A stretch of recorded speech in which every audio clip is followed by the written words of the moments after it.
What if everything you were taught about becoming unshakable was only half the lesson? We've turned Stoicism into a weapon of isolation. Be numb.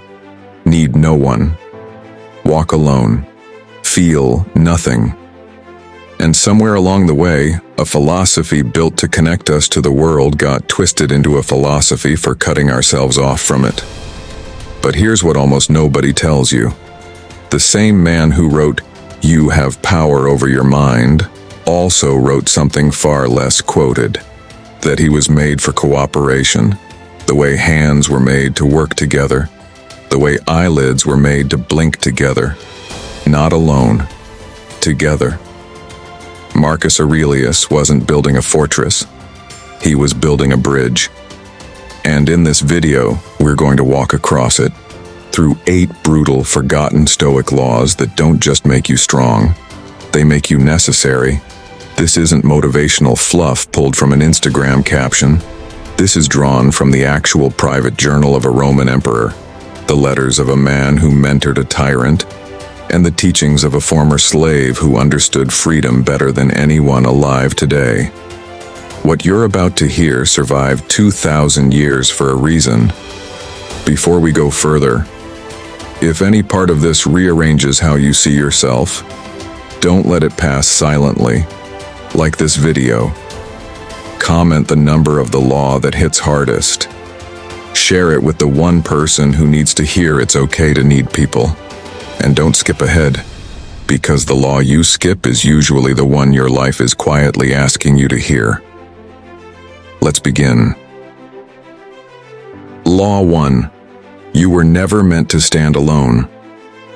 We've been sold a lie dressed up as strength, that needing no one is the highest form of power, that the strongest person in the room is the one who doesn't flinch, doesn't lean, doesn't ask. But ask yourself, when your life actually fell apart, who rebuilt it? Was it your isolation? Or was it one person who showed up when they didn't have to? Marcus Aurelius wrote that he was made for cooperation, like feet, like hands, like eyelids, like the 2 rows of teeth in a jaw. Not accessories to each other, parts of one whole. That's not poetic fluff, that's law. Every relationship you protect, a form of self-preservation. Every hand you refuse to hold out of pride, a wound you're choosing to carry alone. Modern life tells us, depend on no one. Stoicism, correctly read, whispers back, you were built to depend wisely on the right people. The emperor who ruled the largest empire on earth still wrote letters to his teachers thanking them for shaping him. He never once claimed he built himself alone. And here's the truth. Isolation is not your strength. It's your blind spot. It shows you what you're avoiding, not what you've conquered. From now on, see connection not as weakness, but as infrastructure. Choose one person today and let them in on something you'd normally carry silently. No debate. Do it. Drop this in the comments. I was built for connection, not conquest.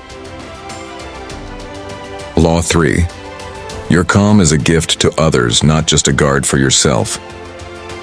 Most people think emotional control is a private achievement, something you do for you. But the Stoics saw it differently. Your composure isn't just armor, it's a resource other people live off of. Epictetus taught that no one makes you angry, you permit it. But he wasn't only protecting your peace. Think about who's standing near you when you lose it. Your child, your team, the stranger who needed one calm person in the room and got you instead. The difference between a reactive person and a Stoic isn't just internal stillness. It's what that stillness makes possible for everyone around them. Marcus Aurelius, ruling during plague, war, and betrayal, wasn't calm for his own comfort. He was calm because an empire was watching, and panic is contagious. But so is steadiness. Here's the brutal part. Your emotional chaos is not a private event. It leaks. It becomes someone else's Tuesday. Try this. Next time you feel triggered, ask not just, is this feeling useful to me, but what does the person in front of me need from me right now?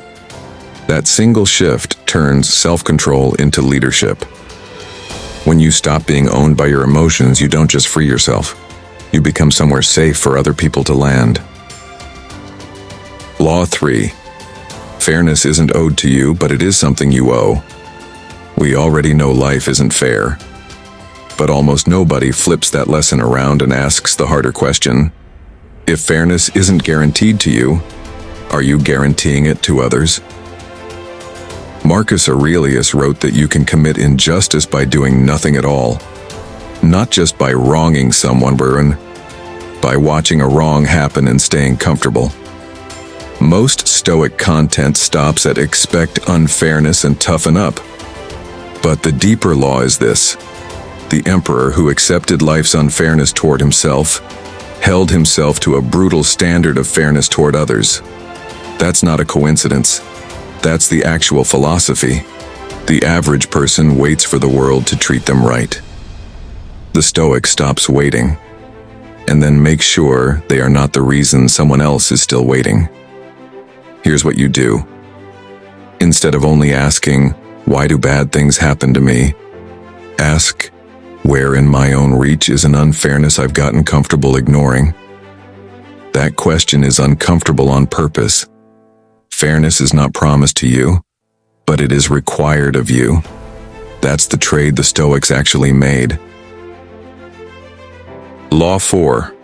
What's in your control includes how much room you make for others. Everyone knows the famous line by now. Focus on what you control, release the rest. But there's a piece almost always left out of the modern retelling. Epictetus said to make the best use of what is in your power. Most people hear that as self-focused. My thoughts, my choices, my actions. But listen closer. Your choices include how much space you make for the people around you. You can't control if someone is struggling, but you can control whether you notice. You can't control the outcome of someone else's hard season, but you can control whether you show up in the middle of it. That shift is massive, because most people use focus on what you control as a permission slip to disengage. The Stoics used it as a permission slip to engage wisely, without the anxiety of trying to fix what isn't theirs to fix. Imagine the storm at sea again. The Stoic doesn't scream at the wind, but he also doesn't sail past the other ship taking on water, telling himself the storm isn't his problem. Ask yourself every time you're tempted to look away, is showing up within my control? If yes, act. Law 5. Voluntary hardship was never just about you. Seneca practiced poverty on purpose, sleeping on the floor, eating plain food. Most people repeat this today as a personal toughness ritual, a way to build individual grit. But here's what's almost never said. Seneca wasn't just preparing to survive hardship alone. He was preparing to be useful during someone else's hardship, without flinching, without needing comfort himself while trying to hold space for theirs. Think about it. The friend who's never been hungry can't sit with you through your hardest month without secretly needing to fix it or flee it. The person who is trained in discomfort can stay in the room. Voluntary hardship isn't a solo sport. It's training to be dependable. Fasting, cold, discipline, these don't just build your willpower. They build your capacity to be present for someone else's storm without needing your own comfort first. Practice hunger, practice cold, practice discomfort, not to prove something to yourself in isolation, but so that when someone needs you at 2 a.m., you're not too fragile to show up. Law 6. Detach from outcomes so you can attach to people. We're taught to detach from outcomes so we don't suffer. Fair enough. But almost nobody says the second half of that law. Detaching from outcomes is what actually frees you to attach fully to people. Think about why we hold back from love, from friendship, from real honesty. It's rarely indifference. It's fear of the outcome, fear of loss, fear of rejection, fear of being left. Epictetus said freedom comes from disregarding what lies beyond our control.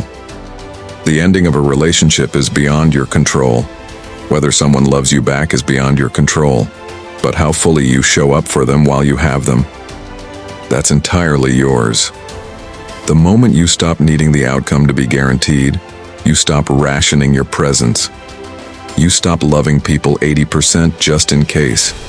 The Stoic doesn't detach from people. The Stoic detaches from the fear that made them hold people at arm's length. Law 7. Memento mori was a call to show up for others, not just yourself. Everyone knows memento mori. Remember, you will die. Most retellings turn it into personal urgency. Chase your goals. Don't waste your days. But read Marcus Aurelius again. When he reminds himself he could leave life at any moment, the very next thought is about how he treats the people in front of him, not what he still wants to build for himself. Death doesn't just make your ambitions urgent. It makes your relationships urgent. That unresolved conversation, that apology you keep postponing, that person you keep meaning to call. Time isn't just running out on your dreams, it's running out on your people. Live like you're on borrowed time. Not just to build more, but to withhold less from the people who are also on borrowed time, right alongside you. Law 8. Virtue was never a solo performance. The final and most misunderstood law. Marcus Aurelius said, "Just do the right thing. The rest doesn't matter." Most people hear that as permission to stop caring what anyone thinks. Total independence from the crowd. But look at what the right thing almost always was, in his own writing. Patience with people who frustrated him. Forgiveness for those who wronged him. Duty to a role that served millions of people he'd never meet. Virtue, in the actual Stoic sense, was never a private badge you earn in isolation. It was your contribution to the whole, your one piece of a larger cooperating body. The Stoic doesn't need the crowd's approval. But the Stoic also never forgets they exist for something beyond themselves. That's the piece the algorithm-friendly version of this philosophy conveniently leaves out. Because independence sells better than duty. Real strength was never about needing no one. It was about becoming someone worth needing. If you've made it this far, maybe you've spent years building walls and calling them discipline. Maybe you've mistaken isolation for growth. That's not a failure. That's just an incomplete reading of the same philosophy that was trying to tell you the whole story all along. The Stoics didn't want you unshakable and alone. They wanted you unshakable so that you could be depended on. Strong enough to hold someone else's storm without drowning in it. You don't need applause. You don't need to prove your independence to anyone. But you do need people. And needing them was never the weakness you were told it was. Drop this in the comments. I was built to be depended on. If this rearranged something in you, don't keep it to yourself. Share it with the person you've been meaning to check on. Because the most Stoic thing you can do today isn't standing alone, it's finally showing up.